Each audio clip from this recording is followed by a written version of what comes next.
Important question करने वाले हैं हम कुछ और ऑर्थोगोनल ट्रेजेक्टरी के।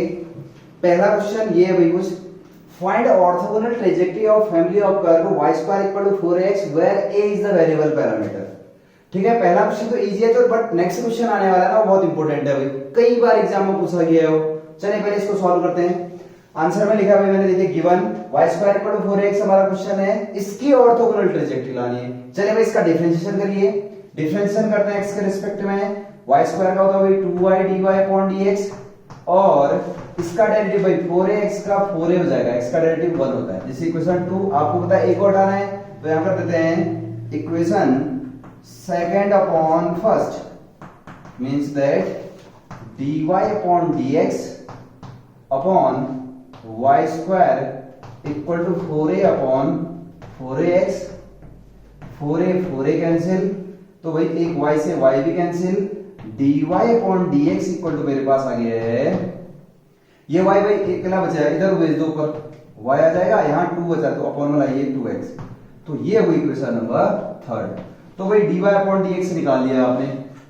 आपको पता है for orthogonal trajectory, orthogonal trajectory क्या रखते हैं आपको पता है ना, पुट, यहां पे दिख पा रहा होगा शायद, दिख पा रहा है यहां पे dy upon dx equal to minus dx upon dy,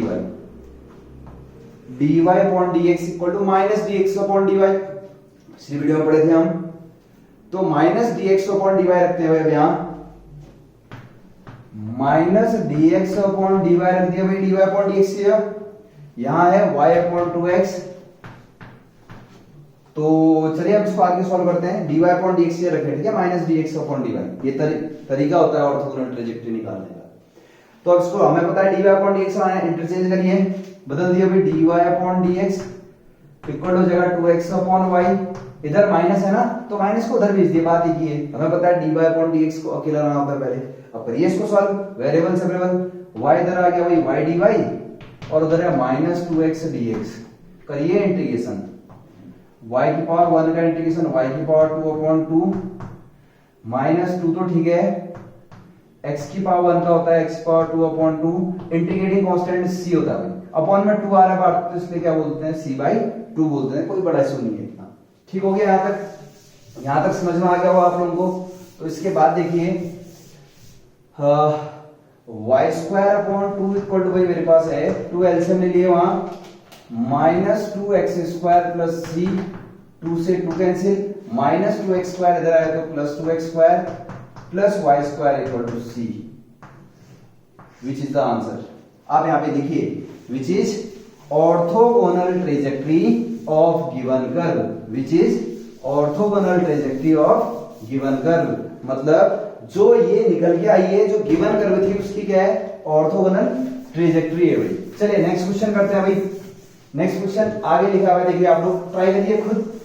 next question बेहद इंपॉर्टेंट है आप लोगों को, जैसे कि मैंने बताया। आगे लिख रहे देखिए, find the orthogonal trajectory of the family of curve. आगे लिखा क्वेश्चन देखिए, x की पावर 2/3 पावर में वही है plus y to the power 2/3 equal to a to the power 2/3 where a is the variable parameter.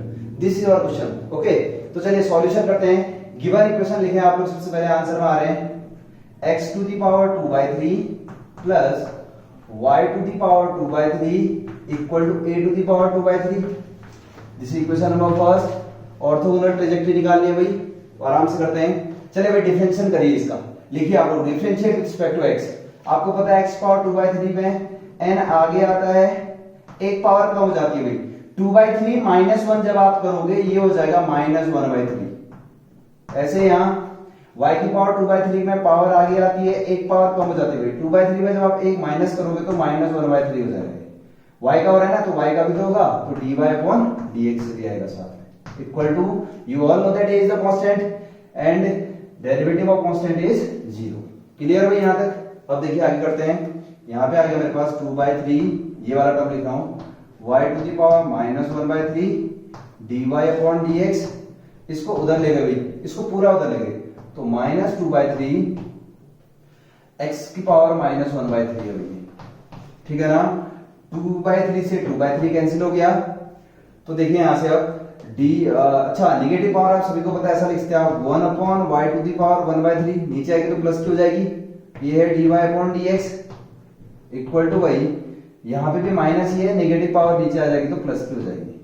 ठीक है, यहाँ पे भी अब dy/dx से लाना है तो इसको अपॉन में तो इंटू में भेजिए, मींस dy/dx इक्वल टू मेरे पास हो गया भाई -y⁴ ऊपर गया और अपॉन में already x⁴ this is equation number second.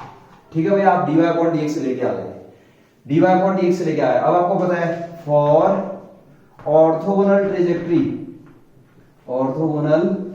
Trajectory क्या करते हैं भाई, पुट dy/dx इक्वल टू जो है भाई हम पुट करते हैं -dx/dy।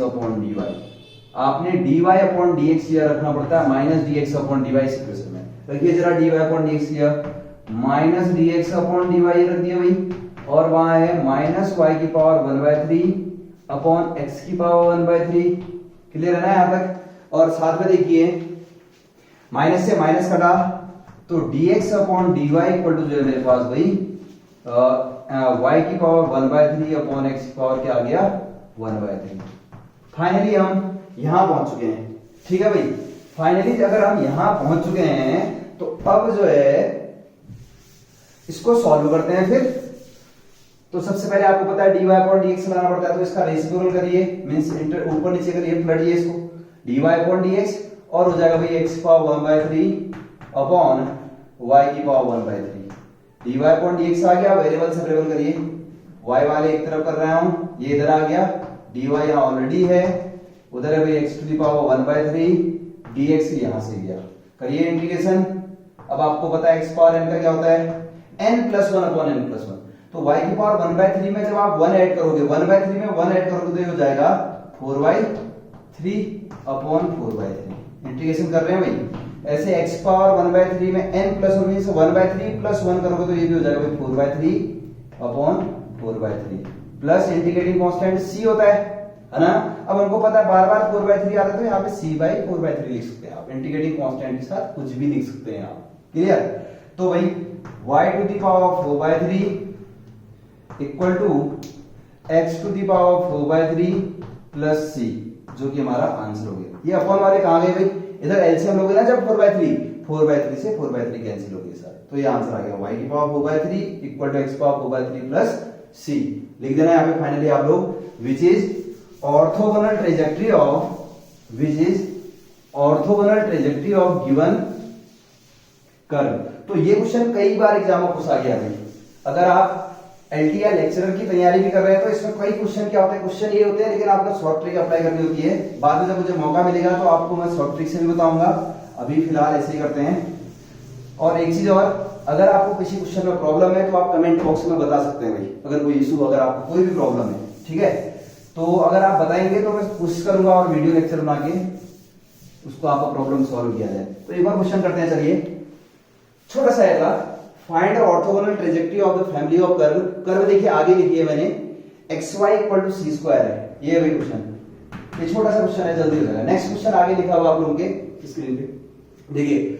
अब पहले गिवन कर्व पे आते हैं, xy = c², this is equation number first.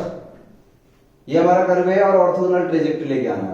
हम सबको पता है पहले डिफरेंशिएशन करना पड़ता है भाई, तो अब डिफरेंशिएशन कर रहे हैं। तो जब इसका डिफरेंशिएशन करेंगे यहां पे अप्लाई होगा प्रोडक्ट रूल। क्लियर? तो प्रोडक्ट रूल होता है first function derivative of second plus second function derivative of first, x का डेरिवेटिव 1 होता है भाई, और c इज द कांस्टेंट और कांस्टेंट का डेरिवेटिव 0। क्लियर? तो यहां से आ जाएगा मेरे पास dy/dx इक्वल टू, आप सभी को पता है प्लस y उधर जाएगा तो माइनस y हो जाएगा, क्योंकि y × 1 तो y है, और × 1 x कहां जाएगा भाई अपॉन में, तो ये आ गया y/x। ये लो भाई dy/dx आ गया हमारे पास। ये तो बचा नहीं ना, डिवाइड करने की जरूरत नहीं है। अब हमें क्या निकालना है फिर, फॉर ऑर्थोगोनल